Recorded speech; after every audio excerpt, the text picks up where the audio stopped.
Hey Virgo, welcome to your weekly forecast for January 17th through the 23rd. This is for Virgo Sun, Moon, and Rising. Now you may happen to stumble upon this video outside of the time frames that I mentioned. Don't worry, you found it whenever you were meant to, whenever it was meant for you to hear the messages. Keep in mind, this is a general reading for the Virgo collective. Therefore, not every single message is going to resonate. Take what does, leave what doesn't. So without further ado, my lovely Virgo friends, let's see what messages are coming up for Virgo Sun, Virgo Moon, and Virgo Rising. Alrighty, my dears, let's connect here. First card that is coming up is the Two of Wands. Now I'm going to move this just a little bit closer. Two of Wands has a lot to do with decisions, choices, and partnerships. So some of you may be seeking out new partnerships, or maybe you are looking to get something off the ground. A lot of people right now are looking at self-employment or looking at investing and looking at ways to secure their finances, especially since right now a lot of people are leaving the workforce. There's a lot of talk about that on the news. And so people are looking at different ways to make money, or different ways of in investing. And so some of you Virgos might be seeking out a partnership or looking for someone to invest with you, or to contribute to something, or to work together to collaborate in some kind of a way. However, the Two of Wands for me, a lot of the times in readings, comes up when Spirit is telling you to really think really hard about this decision and really kind of investigate it, really examine it. Because a lot of the times I see this card come up when you might be about to make an agreement with someone, and you are going to be way more beneficial to the other person than they're going to be to you. And they know this. And they know that you don't know it. And so they might be taking advantage of the situation. So you might be going into it thinking that, okay, awesome, we're going to be working together, but somehow this person is riding on your coattails, or this person's going to be benefiting from you. This could also sometimes come up when you really need to research an offer that's being presented to you. You might get an offer for a job, or your current job might come in and be offering to give you a promotion, or like a new title. And again, they might kind of be not giving you the full of what you deserve. So it could be a good idea for you to do a little bit of research online. What does this job title usually get paid? What is the market value for this position? What are the job requirements for this position?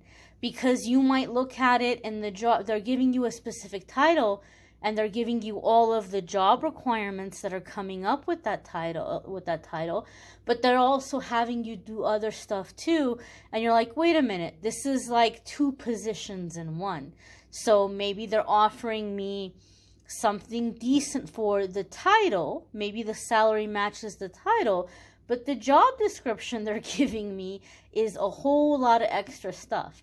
So that could put you in the position to negotiate. Well, yeah, sure, I'm definitely interested, but I've noticed that there's some extra responsibilities here that usually don't go with this job title, and I'm more than happy to do it, but I think a fair compensation would be, X amount, so a position where maybe you can negotiate.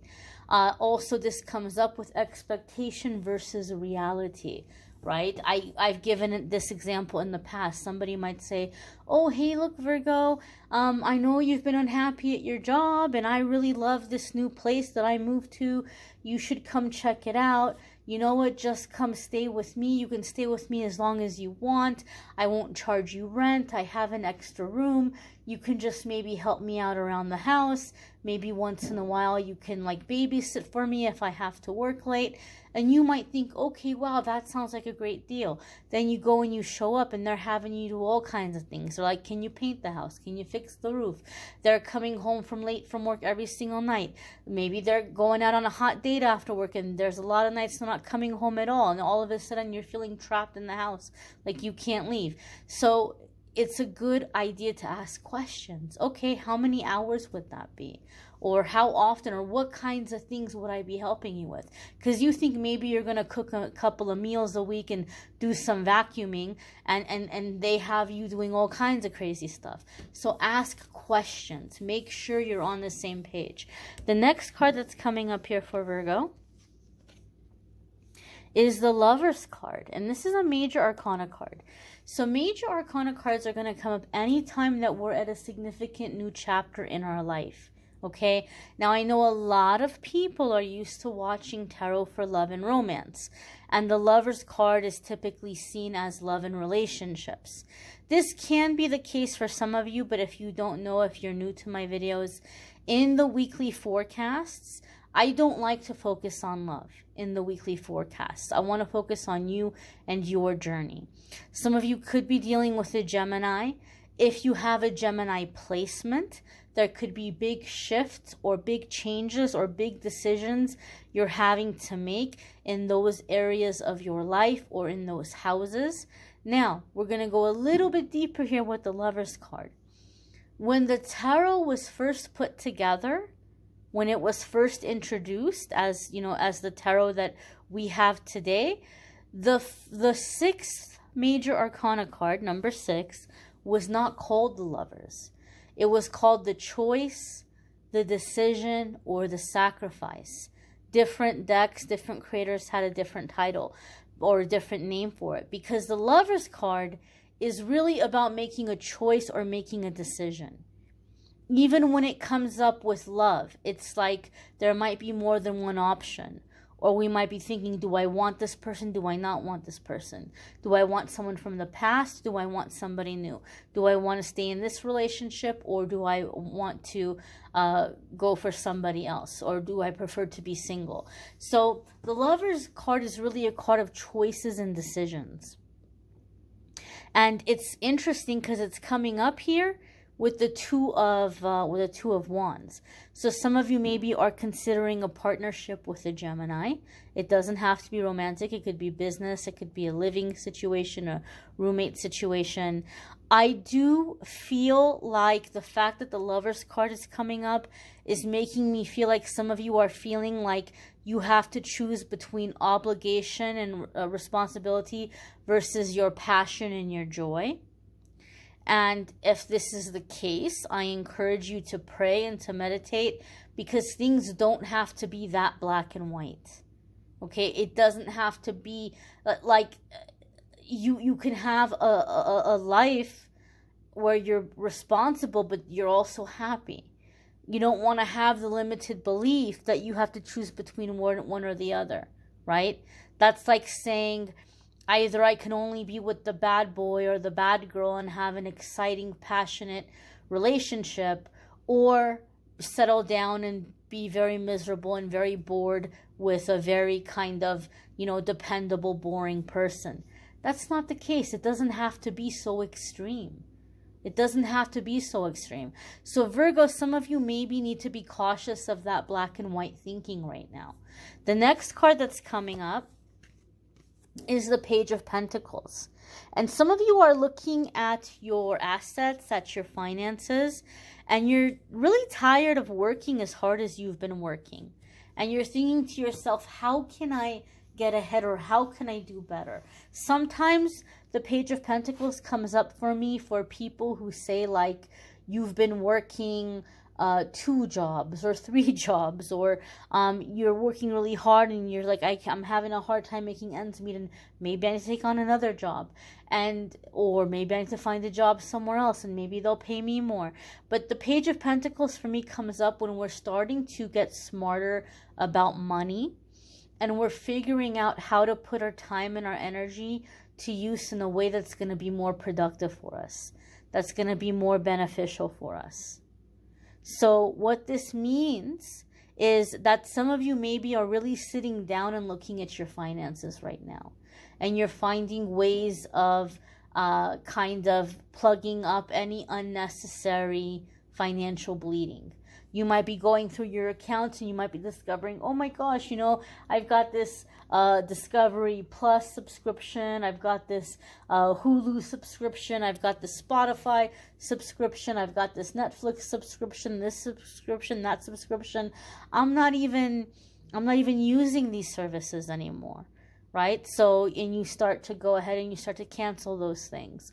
Oh my gosh, look at this. My electricity bill was this much, but I could probably really bring it down if I did this instead or did that instead. So I find you're finding a way to be more conservative with your spending.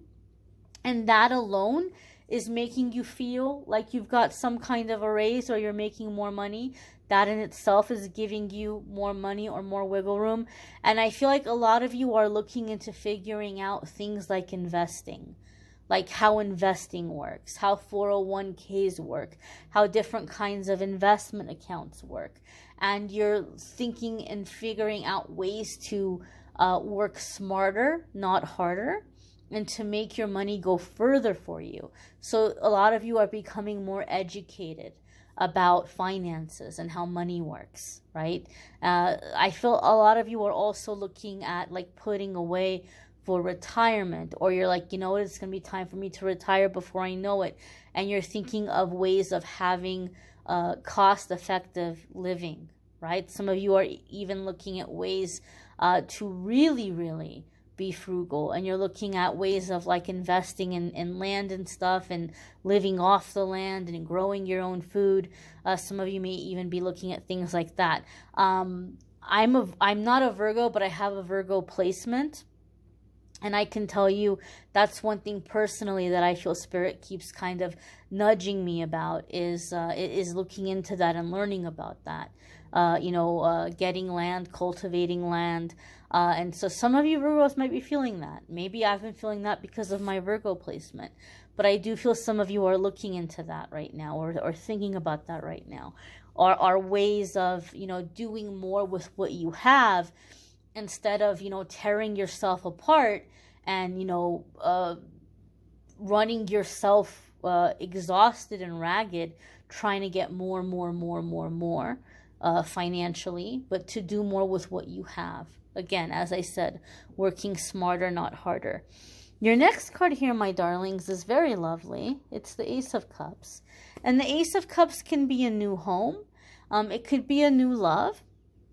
And it could be just basically anything that's bringing you a sense of emotional fulfillment, like being completely and totally satisfied emotionally, right? Feeling absolute and total contentment. Ace of Cups can be feeling like you have this new lease on life even. Now, Ace of Cups is a very happy card in general in tarot, and I'm always really happy to see it in my readings because over the years, something I've realized about this card, it comes up in my readings when you're going through a really powerful, positive karmic shift. We all have certain lessons that keep repeating.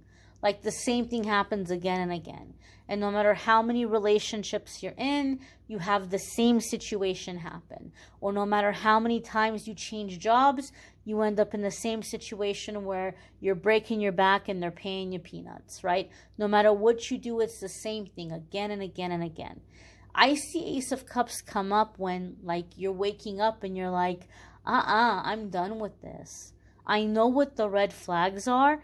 I see what the common denominator is in all of these situations. Like I see what they have in common. And in the future, if I ever have this coming into my life again, I'm going to spot it from a mile away and I'm going in the other direction because I'm sick of this. I am like, life is too short. I want to be happy. I'm not dealing with this nonsense anymore. Universe, I'm done. I'm not doing this anymore. The universe says, awesome, wonderful. Virgo's awake now. Virgo's eyes are open. Virgo no longer needs these negative experiences or these painful experiences to poke Virgo to wake up. And now Virgo is ready to learn through happiness, support, joy, love, success, passion, creativity, accomplishment, imagination, you know, like whatever it might be, in all of the positive ways, right? Up until now, the life lessons have been painful. Up until now, the growth has come through difficult and painful circumstances and situations. But now here comes the shift, right? It's like in school. There's some teachers, all the kids are like, oh my God, please don't let me be in that teacher's class this year. Please, please, please don't let me be in that teacher's class this year. And there are other teachers that all the kids are like, oh my gosh, oh man, I really hope I get that teacher this year. It's the same grade, it's the same subjects. But one teacher makes it excruciating and one teacher makes it exciting. And so the Ace of Cups for me is you're shifting away from the excruciating class and you get to be in the fun class. You get to be in the experiences where you're learning through joy and through happiness. Things don't have to be so hard. Okay? I just heard something very heavy and it gave me chills.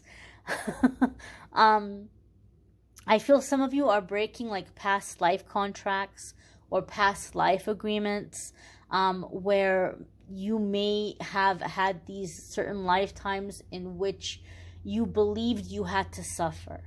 Like you had to suffer to prove your loyalty, or you had to suffer to show your love or your commitment. And it was like this masochistic way of being. And I heard that the contract of masochism is broken. You don't have to suffer to feel joy. You don't have to suffer to prove your love. You don't have to suffer to prove commitment. Whereas something got twisted in the past and it was like you're going to overexert yourself and you're going to be in pain to prove your devotion. And Virgo, you're breaking out of that. No more. No more of that. Now is a time of happiness. Now is a time of fulfillment, right? A life of joy. Stepping into a life of joy. Things don't have to be so hard. Things don't have to be so difficult. And things don't have to be so very black and white. You may want to check out your moon sign and rising sign videos. Some weeks your moon sign or rising sign might resonate more for you than your sun sign. You may want to check out the love and romance readings for January that are linked in the description. February love readings will be popping up in the next few days. You'll see those being posted soon. The 2022 12-month forecasts for all the signs are linked in the description. And if you would like a private reading with me, you can schedule at calendly.com/amethystangelite. I thank you all for watching, liking, sharing, commenting, subscribing. Bye, Virgos. Take care, my dears.